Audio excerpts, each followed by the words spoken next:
first and only on WCNC, a local family out nearly $14,000, all because of a service dog. The parents bought the dog for their young daughter, but they didn't have it long before it started acting vicious, even lunging at the family's other dogs. The family took the dog back to the trainer, but says they were never given a refund. As for the dog, wait until you hear what happened to him. The family, fed up, decided to get McGinty.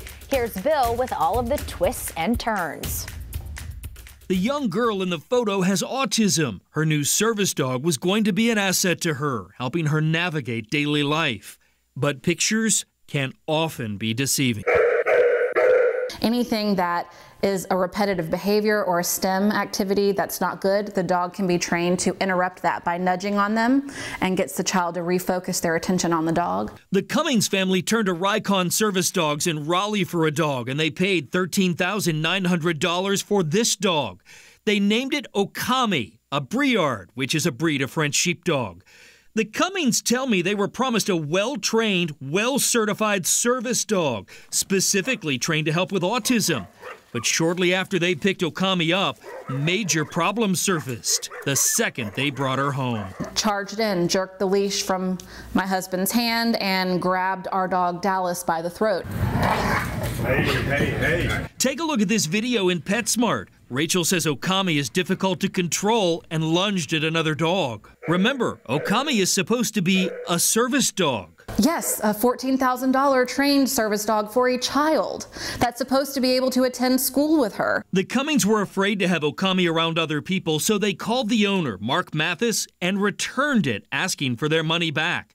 To date, no money has been returned, and Okami, that dog, was sold to somebody else with special needs within a month. And that family, too, reported aggression, saying in a complaint the dog attempted to bite 3 children in public access. These folks were promised the world and didn't get it. North Carolina Attorney General Josh Stein tells me he's received 50 complaints about Rycon and has since opened up an investigation into that business. Remember those special certifications Rycon bragged about having for these service animals? They oftentimes were not housebroken. Some of the dogs bit the children they were intended to care for. So, yeah, clearly he was not delivering what he was promising. Or advertising. The Cummings even filed a lawsuit against Rycon and Mark Mathis, who, by the way, didn't return any of my calls.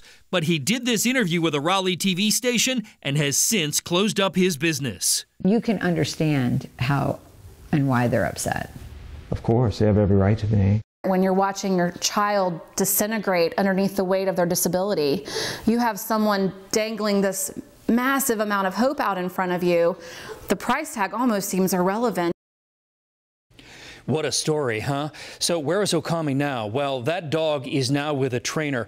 The second family told me on the phone that they couldn't risk having this aggressive dog in their home. They were afraid to take it out in public. They didn't want the liability of having this dog exposed to other children. So they gave it to a trainer, but they too are out the money they paid for this dog. Wow, that's unbelievable, Bill. So right now things are in a bankruptcy proceeding because he declared bankruptcy according to the Attorney General. So now they're looking at options maybe to try to get into the business and try to get some money back for these families. It's a lot of money. It's a lot of money. Yeah. Thank you, Bill. You bet.